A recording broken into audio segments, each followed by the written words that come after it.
Newstalk ZB. Right, 23 minutes away from 8. The Prime Minister's with us this Monday morning. Good to see you. Good to see you, Mike. Welcome back to the country. On a personal note, we must check in with Mark Mitchell's wedding over the weekend, given he's a regular on this program. Did it go well? It went really well. I can reassure you, he's married. He's off the market, and we had a great time. It was. I was there just for a few hours over the wedding, and it was just great. He's got an awesome family. He's got a great set of friends, and it was a great celebration of the two of them. He said on Wednesday he'd written his own vows and was struggling with them emotionally. Did he deliver them well? He delivered them well. He texted me literally half an hour beforehand to say he was feeling a bit nervous, uncharacteristically nervous for Mark. But given everything that boy's done in his life, that was quite something. But no, it was really special. It was lovely to see that they're a great couple, and the way they look after each other and support each other is pretty awesome. Did you take a gift? I did, yes. What did you give him? It was some ceramics from Waiheke Island, from a great potter over there. Yeah. Nice. Yeah. Very good. Yeah. Are they nice? Well, so let's put it this way. It was nicer than the gift that I gave you at Christmas time, eh? Which wouldn't have been hard. I love the gift you gave me at Christmas time, stuff in the snooker hall. Yeah. The Fitch downgrade, does that reflect your economic management? No, what it really reflects is the need for very good economic management. You're seeing post-COVID, as you saw in the inquiry, but also in the Treasury report, that if you run up the spending, run up the debt, as has been done, that limits our flexibility going forward, and that's a worry and a concern. That's why, as we think through cost of living support for people and the fuel challenges that we've got today, we've got to balance the target with also being very responsible economic managers as well. So it's just a good reminder of good financial discipline really matters. And it's a movement on what's called the watch. It's not actually a downgrade in the rating per se, but it's a good reminder that good economic management matters, and the fragility of New Zealand's economic position and the debt position in particular. There was a poll out in Australia last week. Their story's slightly different from ours economically at the moment, especially around inflation, and the poll was taken at the very start of the war. But the outcome of the poll was that people blame the government for their circumstances. Do you worry in election year that people will blame you for what may unfold as a result of the war? Look, I think New Zealanders we're all tired, right? We've rolled in through COVID, we've come out through inflation and recession on the other side. We've dealt with tariffs last year. We're dealing with a fuel crisis this year. People are just saying, when will life get back to normal?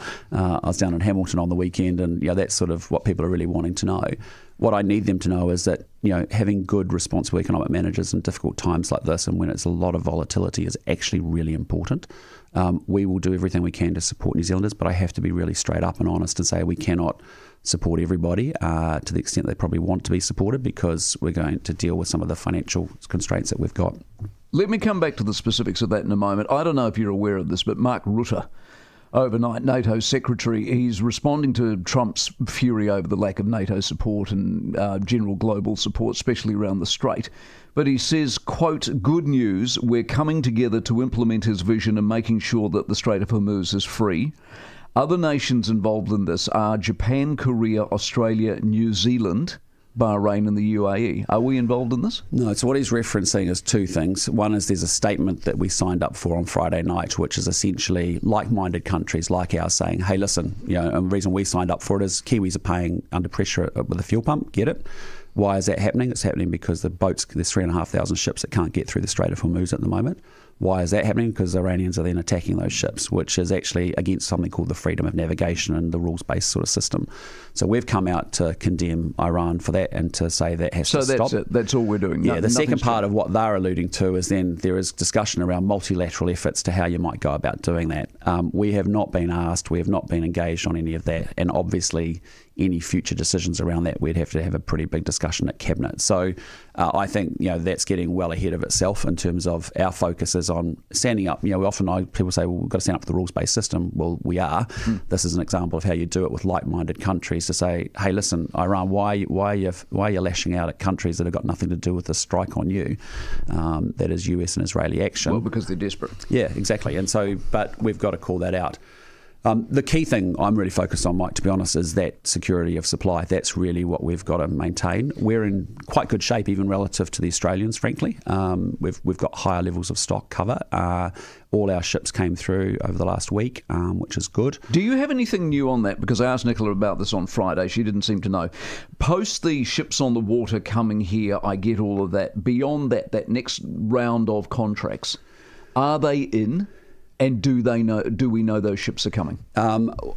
We haven't heard any advice that they're not coming. So, like, I mean, when we talk to the oil companies daily, they are still of the view that they're getting their orders coming through. You would have seen overnight, I'd see the Japanese reckon they've got some ships through. Yep.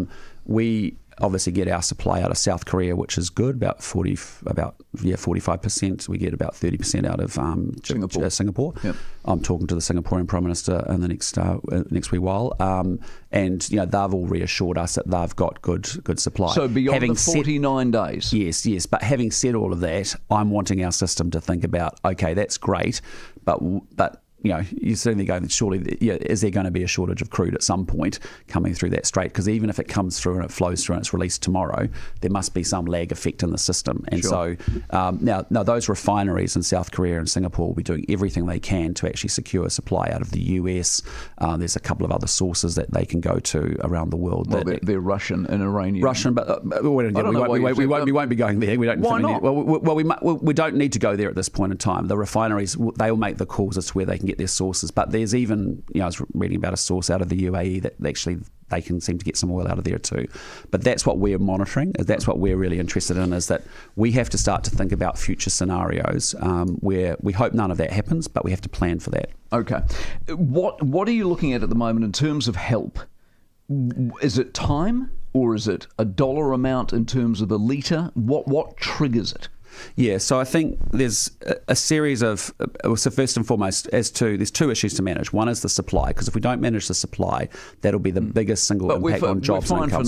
Fine for now, but we have to think about scenarios where we may or may not have the fuel that we want, and therefore. But that would be rationing. That would be the steps that we'd work our way through our national fuel plan. So let's not worry about that. That's the actual dollar help, allegedly, that's coming. Yep. What's the trigger? Well, what we're thinking about, I won't go into the detail, but what we're trying to think about is that we cannot make the mistakes we made before with COVID, which was economically irresponsible. We end up spraying cash all over the place, lots of short-term gain, massive long-term pain. So we've got to be responsible economic managers of that. Having said that, we have to make sure that any support we do is targeted and temporary. I think we have to focus it on working people. Ideally, you want to use existing mechanisms to get that cash to people. What's that if mean, you can. Though? Is that working for families? Well, it could be. There could be. We've got tax and other dispersal mechanisms that we can use to get funds to people, but we need to think through whether we can use some of that or not, because it's the most efficient way of doing it. But then it has to be economically responsible, because if we're going to go out and borrow a whole bunch more money, if we're going to go out and actually spend, that's going to have huge implications. Yep. As you saw with the Fitch downgrade on the weekend. I get it, but I just want to know, what's the trigger? Is it $3.70 a litre? I mean, something's got to start it. We've already started thinking about it. We'll have stuff to say about it shortly. But is it the price? Is it the number of weeks we go at this level? It's just recognising there are massive pressures in the rural community, particularly around diesel. That's our critical fuel. But that's happening right now. That's happening right now. Do you need another week before you go? No, we don't. We so need is to be it able to time or dollars? We're going to need to get people time. It's going to need to get people support quickly. Okay. Yeah. Lawrence Wong, so you have dinner at your house, and he's now your mate. Do you think that level of engagement may well help you? Yeah, I do. I really do. I mean, I'm hoping to talk to Lawrence again tonight as well, and I'm actually due to visit there in early May, I think it is, as well. And we want to sign this essential supplies agreement.